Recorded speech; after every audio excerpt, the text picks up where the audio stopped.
Hello and welcome back. So Demon Slayer episode 8 was released, and oh boy, are we back. It's back with a big bang. Not just a bang, a big bang. Now this is the Demon Slayer that we know and love. I guess you have seen the episode already. So with lots of spoilers, let's go through the episode, shall we? But before we start, I have a major question.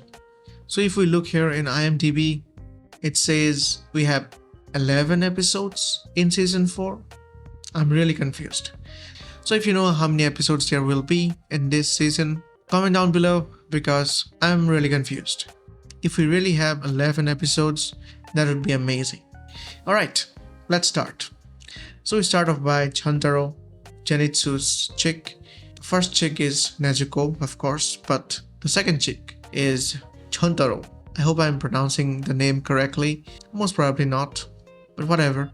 So here we can see he's carrying a letter for Zenitsu. And I don't know who has written this letter, but it carries some big news. That's all I'm gonna say. And it's like a huge boost for what? Zenitsu's character development. It changes everything about Zenitsu. So the first thing that I like about this episode is that our training, all the boring stuff that we had to go through before the Infinity Castle arc that is waiting for us. That's the goal, right? Everyone is waiting for that. But this was important, of course, because they really want to show that beating Muzan will be much more difficult than beating any of the upper moons. So from that perspective, this training session was really important. Like you'd have thought that Tanjiro has beaten all these upper moons, right? Upper 4, upper 6. But even after that, he had to learn a lot from all these Hashiras. So anyways, it's over now. Tanjiro has moved the boulder, and Inosuke gets inspired by Tanjiro, and he also moves the boulder by an inch. Of course, he's not as strong as Tanjiro, so he moves it just by an inch, but not the desired distance. I noticed carefully. This is Zenitsu before reading Chantaro's letter, and you're gonna see how he changes once he reads the letter. Alright, so Tanjiro finishes the training, and somehow no one was there to help him. He was dehydrated, and out of nowhere, Gyome appears and helps him. Now I wonder if Gyome was stalking Tanjiro through his training, because it did not help even a single bit in the training. He could not move the boulder, and Gyome was not there to help. Genya helped Tanjiro, and there is some chit chat between Tanjiro and Gyome, and of course we get to his backstory. The one thing Demon Slayer is very good at. So we'll briefly get through his backstory. We'll see the important points here. He was just a simple man. He used to take care of these orphans. And the most important point in his backstory that no one is pointing out, I've seen all these reaction channels, no one has noticed one simple thing. This guy used to be under Gyome in his orphanage house. And who is this guy? That's right, Zenitsu receiving the letter and this guy showing up in his backstory. And by the way, if you don't remember, we have seen this guy in season 1 in Zenitsu's backstory. He was bullying him, calling him a weakling and stuff. It's that guy. And guess what? He's a piece of shit. Of course, if you have read the manga, you'll know how piece of shit he is. I mean, even Muzan doesn't make me that mad like this guy does. He's pure evil. Alright, so what happens is this guy stays at night, breaking the law. Then he finds a demon. I mean, tell me one thing that this guy does good in the whole show. Zero. And then, guess what? He makes a deal with the demon. You let me go away and you can eat all the other people in the orphanage. It still boils my blood. How selfish can you be? First of all, you break the law. And then, second, you betray all of your family members, right? Like they were their family members because he's an orphan. How shitty can you be?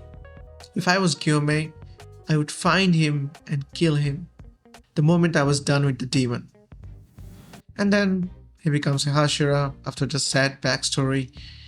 So let's come to the main point, the letter. Zenitsu reads it, and as you can see, he's angry. His veins are out and popping. Now, what's in the letter? I know it because I have read the manga, but if you haven't, you got to wait. I won't give you any spoilers. But anyways, it gets him motivated and pumped. And this is him. As you can see, he is extremely serious. Your eyes says everything about you. And there's blood from his head. So it seems he was banging his head somewhere out of angriness. Huge character development. It's like -100 to +100 in just one episode. So after completing Gyome's training, Tanjiro is going to meet Gyu, the Water Hashira, and then he finds his bestie, Sanemi. I'm telling you, Sanemi is going to be the best friend of Tanjiro someday. Now all these are great. Zenitsu is developing his character. Tanjiro has completed most of his training. But the best was saved for the last. Muzan successfully finds the Demon Slayer headquarters. After all these eyeballs, millions and millions of eyeballs, like I'm really confused. You're so powerful, and Japan is a small country. With all your power, you should have found it in one night. But it took one of his upper moon's strength to find the master's house, the mansion. But he successfully does it, and we are this close to start the Infinity Castle arc. He literally goes inside the mansion and talks to the master. And then the episode ends. This is episode 8. So there are 3 more episodes in this season. What is it gonna be? Now the good thing for me is that I've read the manga many years ago. So I forgot some bits and pieces here and there in the story. Unfortunately, I do not recall how it transformed from the Hashira training arc to the Infinity Castle arc. I do not remember anything. And that's a good point because I'm really excited for the next episode. So sometimes bad memory can help you get excited for a new stuff, Like what they showed after the post-credit was literally hype. Ufotable went nuts. And I have extremely high expectations now for the Infinity Castle arc, like everyone else. But look at this, man. Just look at this. Muzan with all the fog and stuff. I'm really excited for the next episode. Let me know if you're excited or not. Of course you are. Alright, so that's it for this video. See you in the next video. Until then, goodbye.